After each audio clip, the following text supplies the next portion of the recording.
All right. So the first thing I want to ask is that if you do have any questions, if you can just hold them to the end of the presentation tonight after she's had her time to share, that I'd really appreciate that. So now I'd like to introduce Andrea Marwa. She's going to lead the presentation tonight about teaching your child to advocate. And Andrea, would you mind sharing a little bit about yourself before you get started? Sure. If you can give me control, I have that on the next screen. Will do. There you go. All right. Thank you. Well, good evening, everyone. Thank you for calling in. I am typically the person in the state, the go-to person for how to advocate for your child. Being a parent of a child that is nearing 13, right around the corner, I feel that now there is a strong need, not only in my life, but in our community, to teach our children to advocate for themselves. And so we're going to discuss some of the findings that or some of the information that I've found pertaining to self-advocacy in this presentation. So a little bit about me. I am the president of Illinois Hands and Voices. We are a nonprofit voluntary organization. Our main premise is to support families who have children with hearing loss, regardless of whatever method or modality they have chosen for their family. If your child has a hearing loss, you are welcome to any of our events, and we hope that you do consider coming to them. Most of them are social in nature. Some of them are educational in nature. I am also, like I said, I have 3 children. My oldest, Samantha, has profound hearing loss. I am also employed through the state of Illinois. I work for the Illinois School for the Deaf and the Illinois School for the Visually Impaired, as well as Hearing and Vision Early Intervention Outreach. I do consultant and training and mainly IDEA and advocacy support for families throughout the state. I am a parent guide with the Guide by Your Side program here in Illinois as well, and I am an advocacy coach trainer. My days mainly look like me on the telephone speaking one-on-one with families who are having issues or families who have basic questions about what their rights are and where they need to go to find that information. Do I attend IEP meetings? No, I do not. The main premise of most of my trainings is to teach you to do that. So now our next step is, how can we teach our children? Most of you may know at the age of 14, our children go through what they call transition. At the time of transition, our children become active participants and members of their IEP team.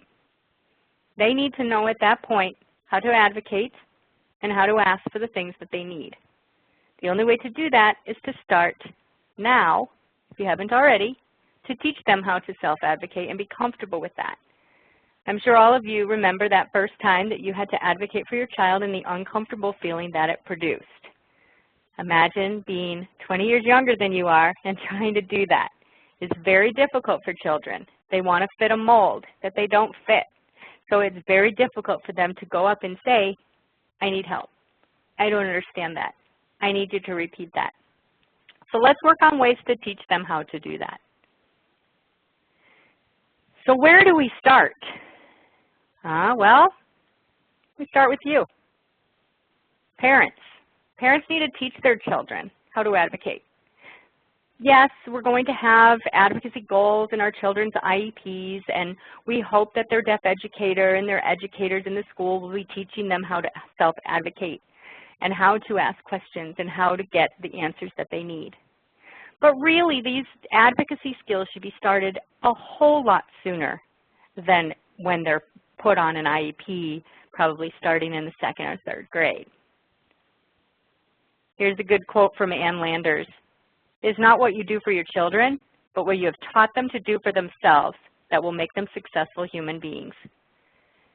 It's easy for us to just say, don't worry about it, and to do the job for them.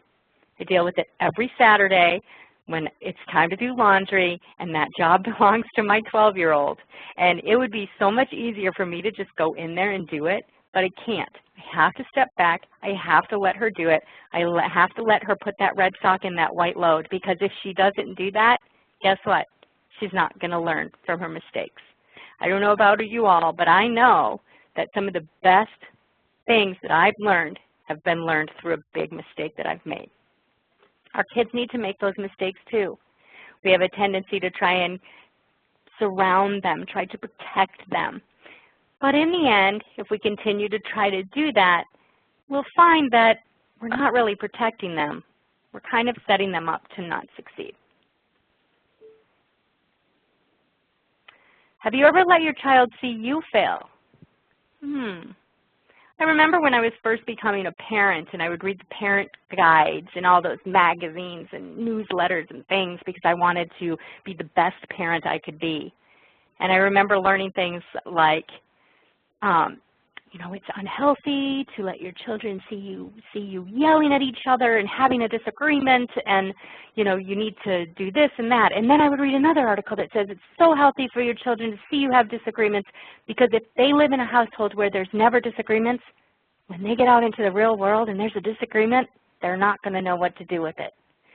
So, you know, the more that I read, is it good to have a ball-out brawl with your spouse in front of your children? No, probably not.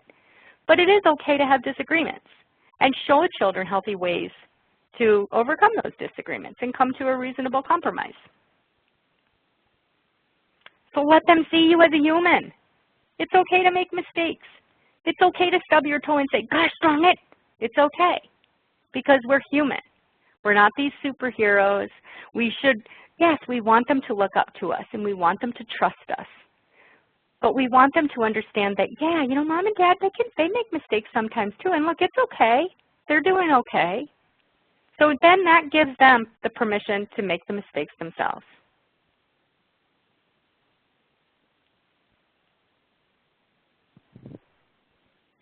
So where does it all begin? It begins with allowing not only yourself, but allowing your child to fail. Very scary, isn't it? We've worked very, very hard. I know there's all different ages on this call tonight, but we work really, really hard to make them succeed, right? We need them to succeed. But like I mentioned earlier, the best way to learn is by failing and feeling what it feels like to fail, and then trying harder to not make that happen again. So what ends up happening is you begin to be okay with making mistakes, as long as you learn from them and you move on from them. Being a role model and telling your kids, oh man, I messed that whole batch of cookies up, we need to throw them away. You know what, let's start again. Then they realize, hey, that's okay, you know what? We made a mistake, but we're gonna push those aside and we're gonna start again and we're gonna make it happen. Great quote, mistakes are proof that you are trying. So how do we start? First of all, I looked up a bunch of different things about parents and what do parents want to be to their children, and these are some of the statements that I found out there. We want to be great at what we do, right? We don't want to do it halfway. We want to do it all the way. We want to always be right for our child. We want to be good role models. We want to help our children to succeed. We want to make sure that our children are happy. We want to take all that pain away, right? If they get a boo-boo, what's the first thing we do? We sit them up on the counter, we clean it up, and we give it a kiss, and we try to make the pain go away. We want to help our children succeed. We want to be our child's hero. And we want to save face. We don't want to fail in front of them. We don't. Here's a great little saying that I saw. 7 mistakes it's okay to let your kids make. Let them fail a test. Let them run low on gas. Let them forget their practice equipment.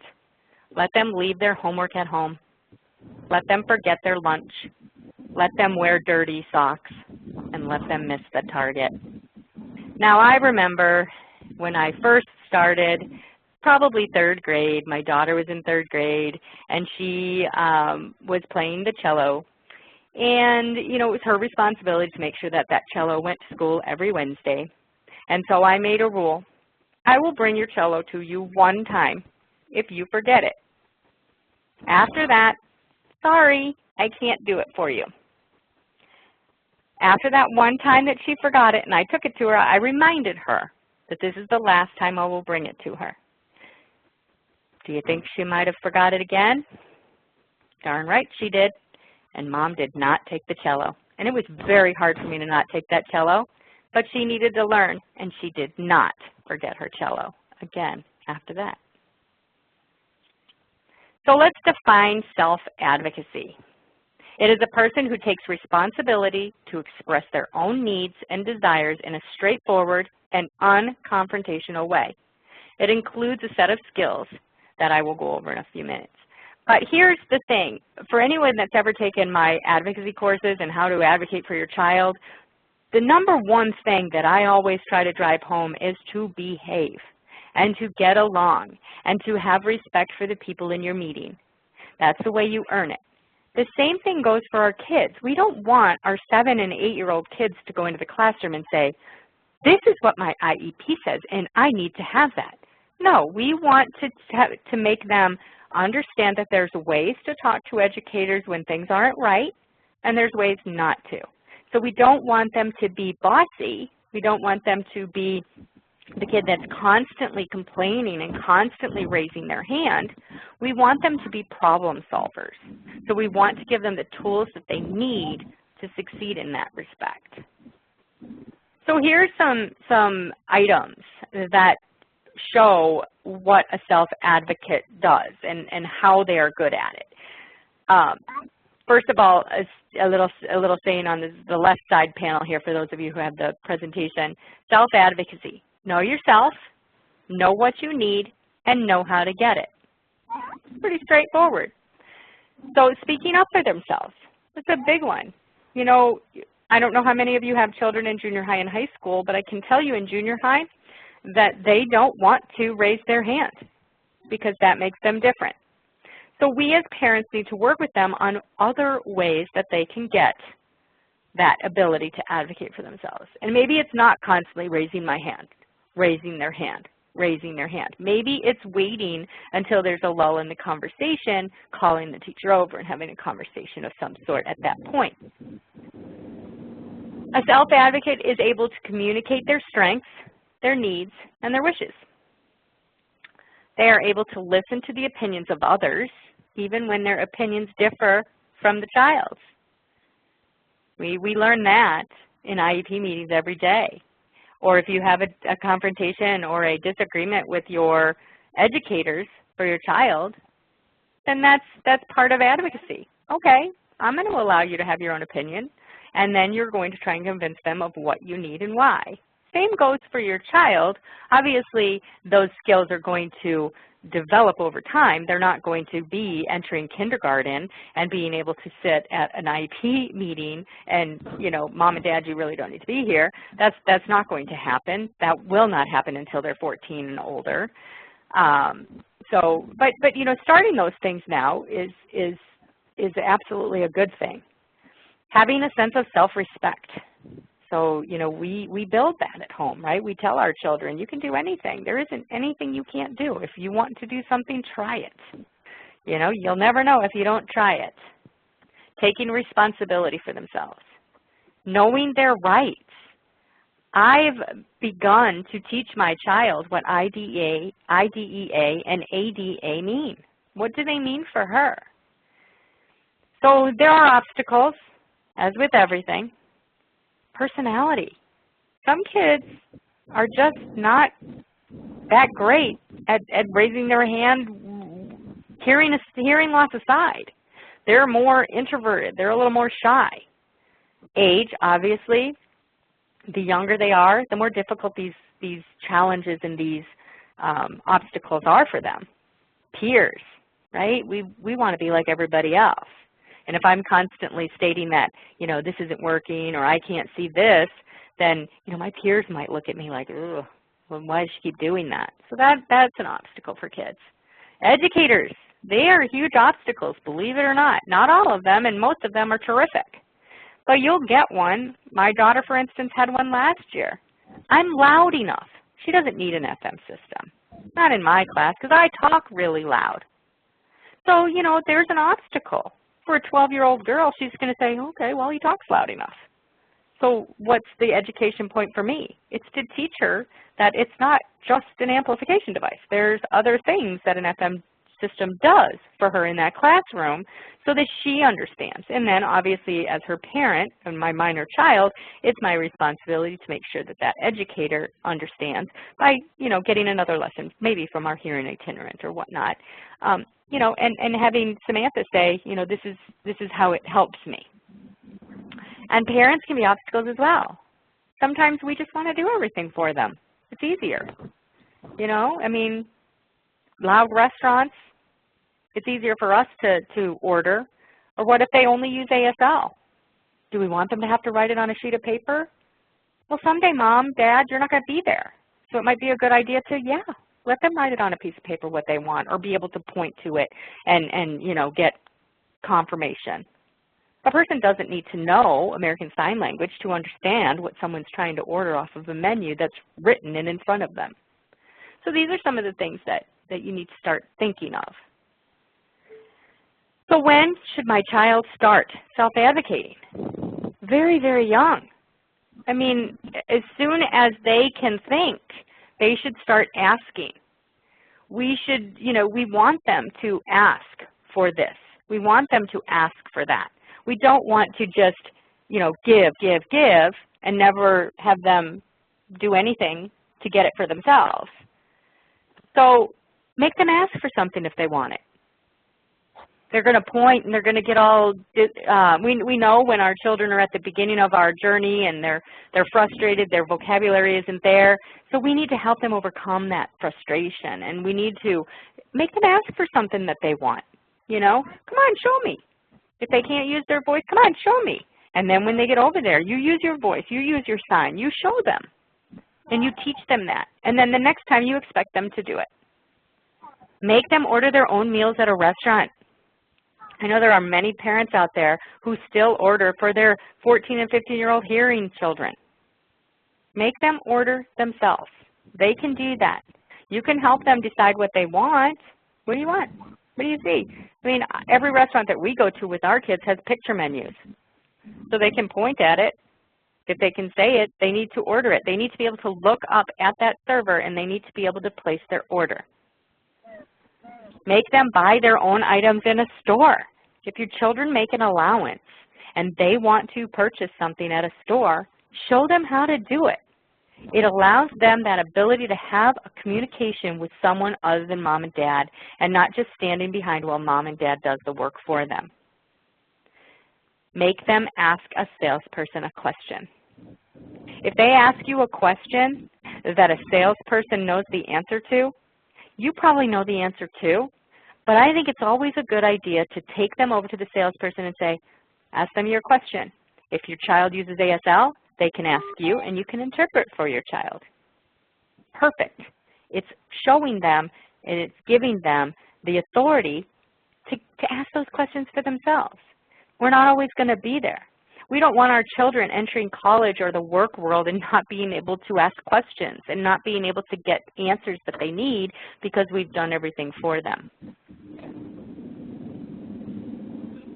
Make them reach out to their friends for a play date. How many parents text Jimmy John's mom, say, hey, can Jimmy John have a play date? No, let's have our children ask themselves. It's not our responsibility. Once they get to a certain age, now yes, they're 3, 4, 5, yes, we can set up their play dates. But if they're 7, 8, they're in 1st, 2nd grade, they've got peers in the class that they communicate with, they should be able to ask for those play dates themselves. They ask the boy asks his parents say yes or no, and then the parents can work it out. Obviously, there's logistics that parents have to do, but make them do that themselves. You don't have to set up and be their social committee. They should be able to do that stuff on their own. Okay, so let's talk more about instilling confidence so that they can self-advocate. I love this quote from Thomas Edison. I have not failed. I've just found 10,000 ways that won't work. We can't ever be sure we know how to do something if we aren't willing to fail at something. And no, we don't like to fail. We don't. We're in a grade right now. My daughter's in 7th grade, and we have worked very, very hard with her, studied with her very, very rigorously. And this year, we've sat down with her and we've told her, this is your responsibility. You're in 7th grade. Next year's a big pivotal year. They're going to start placing you for high school. You need to be able to do this yourself. It is going to be extremely hard for me to not sit down and study for hours for her so that she can do well on a test. And she may fail a test or two, but she needs to taste failure to know what it feels like so that she will try harder the next time. I hope that makes sense. So we don't want them to fail at everything. We don't want them to feel like, oh, God, I can't do anything. Obviously not. But you know when they're not studying for a test that they may fail that test. And if they come home with a bad grade on that test, then you can sit down and you could say, well, do you remember when I said it was probably a good time to study and you thought it would be a better time to chat with your friend on instant message, or you thought it would be a better time to play on Minecraft for 2 hours instead? That might have been a bad decision. And have that conversation with them, but let them own that failure. It isn't yours. You didn't do anything wrong. They knew they had a test. They knew they had to study. They chose not to. So we need to give them that because it's the only way they'll learn. Because here's the reality. When they are 18 and they either go to work or they go to college, we can't go with them. We can't help them. We can't make sure that they're doing everything the way that they're supposed to be doing it. They're going to have to do it themselves. And if they don't learn these basic principles, they won't be able to. Praise on efforts rather than praising good outcomes. So, yeah, we love to see A's, right? We do. We love it. We love it when our kid is the fastest at the mile, too. We can be honest about that, and we can say we love that. But truly, the kid that comes in last in that mile, that tried, really did just as well as that kid that was first. The kid that studied really hard for the test and got a C, the same with the kid that doesn't really need to study and gets an A, they both deserve the praise for that effort or for the good grade. So think about that. You know what? You tried really hard on that. Where do you think you went wrong? Or where do you think it went wrong? Where do you think it was good? Where do you think you did good in that? Have them analyze it. Have them tell you. So what if they mess up?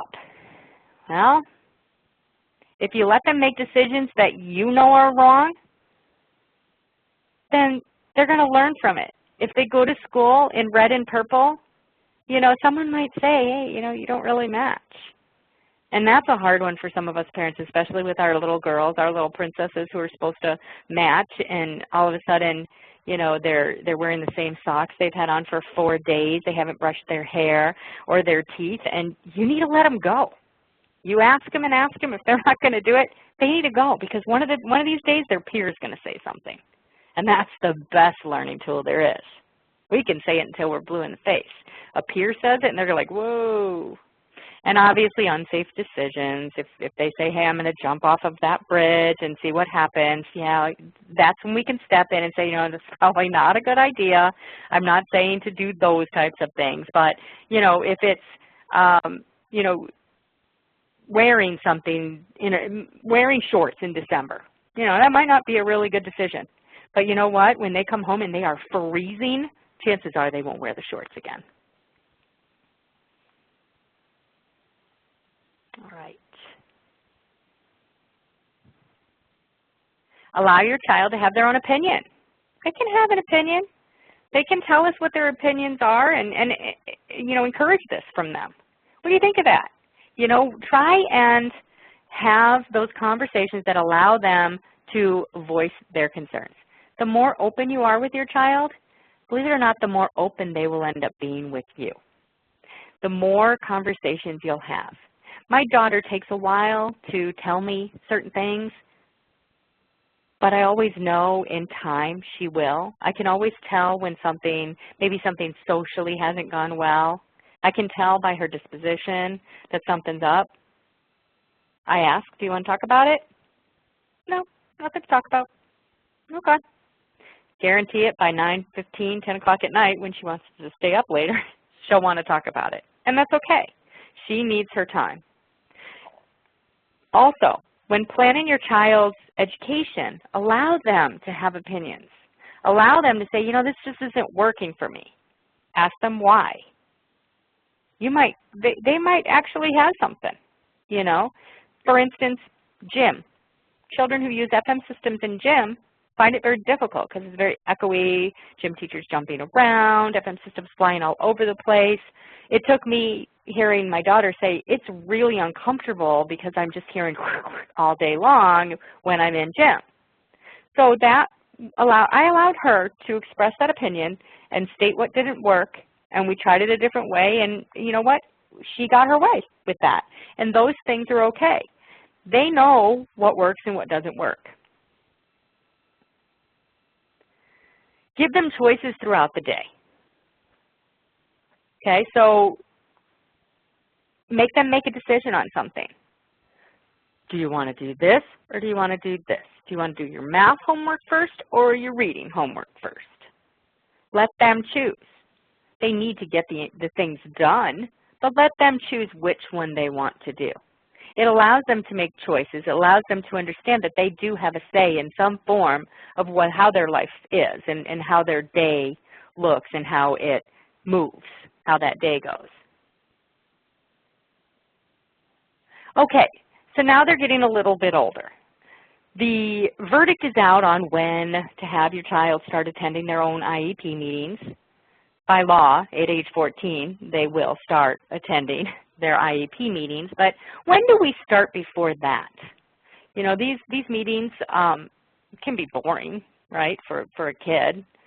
They can be intimidating when everybody's kind of talking about them, especially in the earlier years, or if there's a struggle going on. How do we want our child sitting there to hear the good, the bad, and the ugly? Depends. Really, truly depends on the child, and you need to know whether that child is ready for that. Now, the more of these self-advocacy skills you instill in your child, the earlier they likely will be ready to attend that meeting because they understand that they have a say in their life and in how they are educated. So, you know, my own personal choice, our personal choice in my family was to have her start attending her IEP meetings in the 6th grade.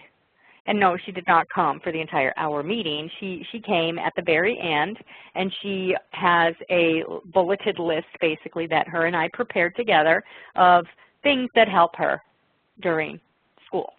You know, what types of things, what types of accommodations basically, and what things are difficult for her, and what type of studying is easier for her. And, you know, our teachers receive this very, very well because they like to hear it from her. And we also, so she'll do that at her IEP meeting, and then she'll also do that at the in-service that is done at the beginning of each school year. So she's done that now. This is her 2nd year doing that, and it's gone well. And, you know, she's complained the entire time. She did not want to attend the IEP meeting. Why do I have to do that? And that's why now I'm teaching her a lot about what the I in IEP means so that she understands, you know, and understands that this law was put into place to protect her, to make sure that she is able to be educated as well as any other student that does not have a disability. So it's always good to, you know, once your children are old enough to understand, to let them know, you know, they're learning about laws, they learn about government, so you can teach them that, wow, you know, there is a law that helps you because you have this disability. And don't think of disability as a bad word. We don't want them to think disability is a bad word because it's not. It's a category, and that's okay to utilize that and to make them comfortable with that term. And teach them, hey, this is what an IEP does. Do you want them, you know, opening the IDEA text and reading it? No, because nobody really wants to do that. But, you know, definitely try to start getting them involved in it. You know, when you're sitting down, you and your spouse probably sit down and prepare for your child's IEP meeting, you know, a week or so prior to the actual physical meeting. Have them sit down with you and say, hey, you know, we're talking about school and, you know, what things work for you and what things don't. What do you think? And engage them. Get them engaged in that conversation. All right. So with a child that's ready, you have your child prepare with you for what they want to say at their meeting. It's great to have them have something in front of them to read off of because they're nervous. They're looking at these teachers. Think about when you were a child, your teachers, you know. You didn't even realize that they lived in your community, and then you would bang into them at the grocery store, and it was like, whoa, what do you mean they live here, you know? They revere them. They look up to them. So it's intimidating for them to sit there and talk to them about their needs and what helps them in the classroom. So give them lists of things that work and things that don't work. They can write those down with you and be able to express those to the teachers. Let them know what helps them in class. They can prepare an easy cheat sheet for the teachers to keep. Have it laminated. It's, you know, cheap to do that. Have it laminated. The teachers can put it at their desk. Like I said, at age 14, they become part of their IEP team. They have to be prepared for that. You don't want that to be their first IEP meeting. So, you know, the sooner you can start those, the better. And like I said, 5 minutes. It doesn't have to be the whole hour. Tips to teach your child. Teach them what their strengths are. Make them aware of their strengths. We all have them. Figure out what they are, and you know, kudos to them for having those strengths. Teach them to view teachers as an ally. They're there to help you. They're not big and scary. They're there to help you. They want to help you. Teach them to be active in their community and in their school. Do other stuff other than just going to your classes every day. Do after-school activities, sports, before-school events. Teach them to set their own goals, you know, and don't let them be, you know, let them challenge themselves with those goals. You know, you don't want your 7th grader saying, oh, okay, I'll do my multiplication facts today. No, we want them to be able to do age-appropriate work that's a little hard for them. They should be able to do those multiplication facts, and if ever they're feeling down, have them do them, because then they'll feel good. Ah, I can do that. You know, think about how that stuff makes you feel. Teach them that they need to ask in order to be heard. If you don't ask a question, the answer is no. There's no answer. Teach them that their needs are important. Make them aware of what their IEP provides them. Teach them to know when to ask for help. You don't want them asking for absolutely everything every minute of the day because that becomes disruptive and then they become problematic in the class. Teach them all about their disability. As they get older, teach them the magic about it. Teach them everything that you know. They're going to need to know about this stuff. We're not always going to be there to answer the questions for them. Have them attend in-service meetings with the teachers. So every year at the beginning of the year, if your child is assigned a hearing itinerant teacher, that teacher should be in-servicing the teachers that will be working with your child. Have the child attend that. Who better to tell those teachers what they need than the child? Tell them to never be afraid to ask for help. The teachers are there to help them. So, what should you ask for in your child's IEP for self-advocacy? You want them to teach child-appropriate and inappropriate advocacy interactions. Provide opportunities to practice what they are taught. Teach skills needed to problem solve from grades 6 through 12. Set up opportunities for the child to experience success. Provide children with agencies, etc., that are there to help them. Teach the child the basics of IDEA and ADA. All of these things you could be doing at home, but these can certainly be incorporated into IEP goals for your student to be worked on with either a hearing itinerant teacher, a resource teacher, a special ed teacher, someone that knows about ADVOCACY. It could be a social worker or a school psychologist. They know about this stuff. Share all testing with the students once they're old enough to understand. We just got the standardized testing back for our 2 older children, so we went through them with them. See, this is where the average student is. You guys are doing fabulous, you know. My middle daughter is extremely close in 2 of her subject areas to exceeding the expectations. So I said, wow, you know, maybe just doing a little bit more, you might get there. You may not, but hey, it's worth a shot. And she was cool with that. Ask the student what works best for them. Allow the student to experience the consequences of his or her decisions. Allow the student to make choices. They can role play different scenarios for the student. Teach students about available accommodations. Maybe they have an idea of what could help. If anyone ever needs an accommodation list, I have an entire presentation that I did a couple of years back with all accommodations for hard of hearing and deaf students. So I can certainly provide you with that, and you could start talking to your children about that as they're old enough to understand. Gear up for that age 14 and that transition time. You want to make sure they're ready for it. You don't want it to be, oh no, that's next week, we haven't done any of this stuff. Start working on it now. Teach the student terminology used in describing their special education and their disability. Make sure they understand the terms that are used when describing them and their hearing loss. Teaching a child to be an IEP team member. So children attending their IEP meeting as a member, not a visitor, should have strong basis of the following. They should be able to communicate well. Make informed choices. How are they going to be able to make informed choices? Because you're going to start working on them making choices now, so that when it comes time, they're going to be able to say, you know, that doesn't work for me. I think we need to look into something else. Wow, that really can happen. I've talked to many parents who have been great advocates for their kids, and their kids have learned from what their parents have done for them, and those kids are phenomenal in high school advocating for themselves. So this can happen. They're good in decision making. They have awareness of the options. They have awareness of their rights. They have awareness of responsibilities. They have awareness of interaction skills. Assertive, passive, aggressive. What are those? How do you handle those different types of interactions?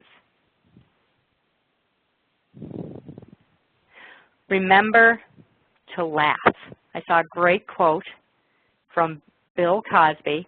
Through humor, you can soften some of the worst blows that life delivers. And once you find laughter, no matter how painful your situation might be, you can survive it. Remember to laugh. Laugh with your kids. Make mistakes and laugh about it. It's okay. We make them all the time. Tell them that that's okay. So I am done with my talking, so now I am opening the floor for questions. I will do my best to answer.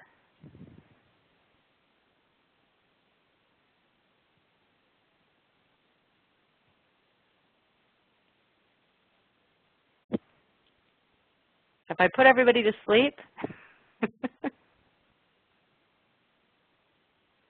Hi, Andrea. This is Pauline. I don't have a question, but I just have a comment. Talking with another family whose child is not deaf, but talking about self-advocacy, teaching them, there's so many things that we know about our child's deafness or disability, and we just assume they understand what we're talking about, and we need to go into details. And I'll give you the example. My daughter's been taught to self-advocate since she was 3 years old, and I asked her one time, well, why didn't you tell me you didn't hear it? And she looked at me and she said, Mommy, I didn't know I didn't hear it. So it's one of those where it's like, take a step back and, okay, how do we give her clues to know that she didn't hear it? People are moving on to something else. They're looking elsewhere. They're starting to play something different. So just sort of what does the scenario look like if you don't hear something? Because she didn't hear it, so she didn't know she didn't miss it. My friend's example was daughter's allergic to peanuts, and was sending her off to preschool, and she said, okay, don't touch anything that has a peanut in it. If they serve anything with peanuts, don't even touch it. And her again, it was like a 4-year-old daughter, I think, at that time, had said, okay, Mom, I know I'm allergic to peanuts. I know I can't have them.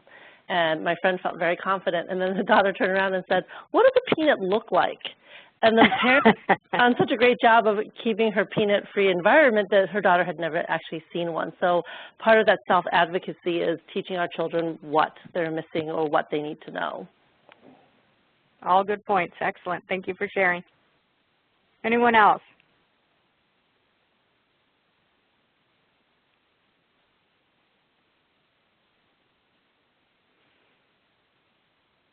All right. Well, my information, how'd that happen? Sorry. It's sideways. My information is pretty simple, if you can all lay sideways, but it's andrea.marwa, so my first name, last name, @illinois.gov. So you can reach me at that email. You can find me at illinoisdeaf.org through the Illinois School for the Deaf website, or you can find me through the illhandsandvoices.org website as well. You all have the contact information from this call this evening, so you can always contact Carrie, and Carrie can get you in touch with me as well. Hey, I got a question. All right. This is George from Elmhurst, and you know, we've met you before and done advocacy stuff with you before, and our bigger struggle is not so much with the academic stuff. It's more with our son is 5, right? And it's, oh, what are those things on his ears? What are, kids on the playground and kind of being, picked on a little bit. I'm just, what are your recommendations for those advocacy amongst peers? Well, I think that knowledge is power. So I don't know if you have done this, but an in-service done to all the students in his grade is a really good start. And what I mean by that is your son's deaf educator comes out and teaches all of the kids in the class what those things on his ears are. It takes the mystery out of it to the point where the peers no longer see that. So that is a good first step, but also working with your son on some good responses. Like, what would you think is a good, so what are those things on your ears? They help me hear. They're my hearing aids. Hearing aids help me hear because I don't hear very well without them. Yeah, exactly. Or, on the playground we've said to kids, kids walk up with glasses, and we're like, well, you need those glasses to see, and he needs those things to hear, and then it's like a moot point. But it's the, I appreciate that. I will ask for it in service because our son goes to 2 different schools, and the private school that he goes to in the morning, it's just they don't have the services. So maybe you go in and educate those kids a little bit about what the hearing aids are about. That's a great idea. Yeah, and you could use, all of the hearing aid companies, cochlear implant companies have children's books.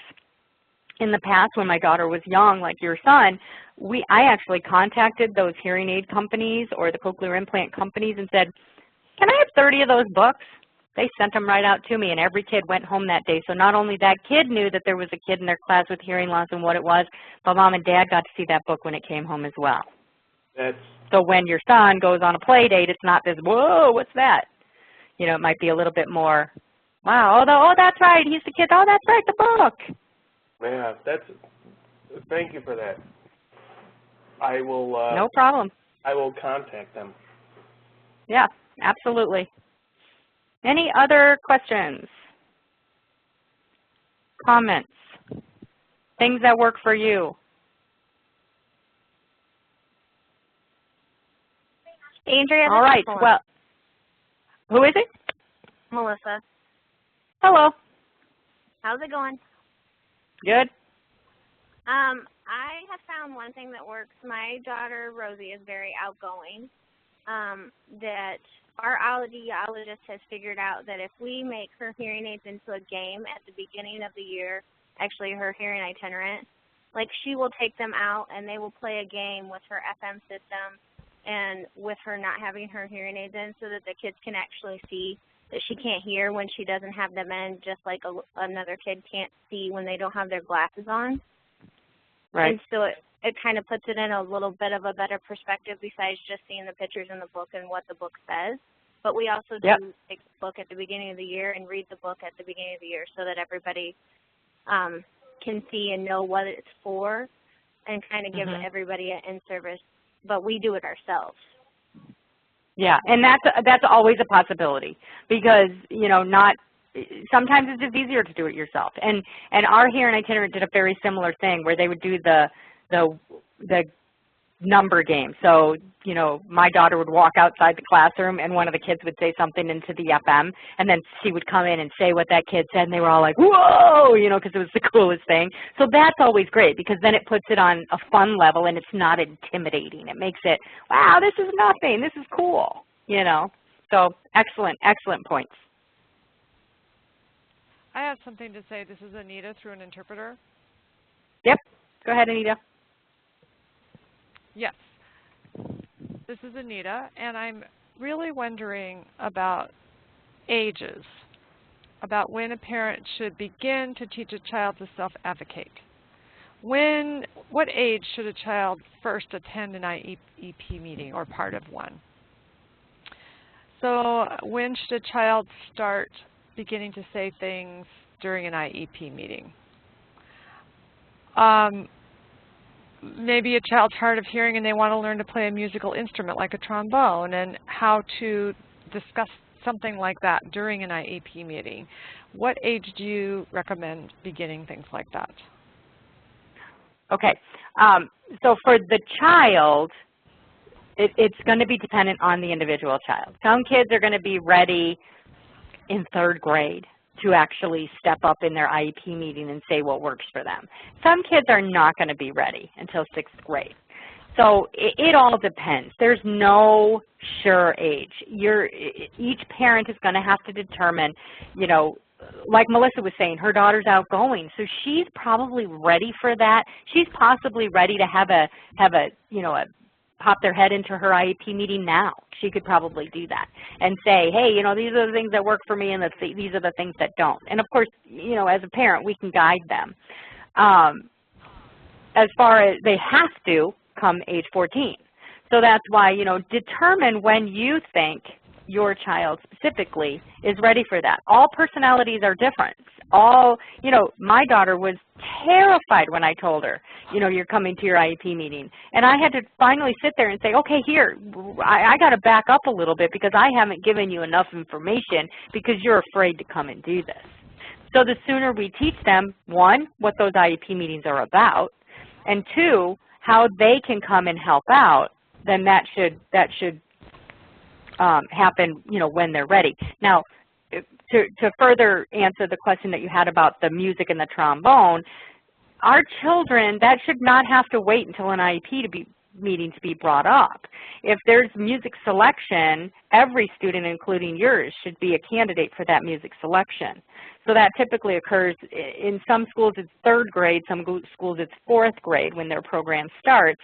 So that should be, I mean, if a parent feels the need to state in the IEP meeting that there's nothing I don't want my child to participate in, but I don't even think it's questioned because most children that are in the mainstream or not, they get music. So when the music selection comes about, they would be put through that selection just like every other student.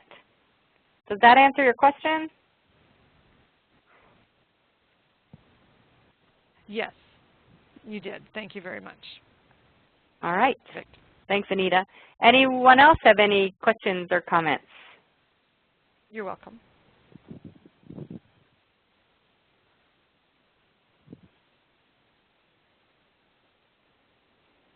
Well, it is 9:30. So, Carrie, I will turn it back over to you. Excellent. Thank you so much. Thank you all for being on the call tonight.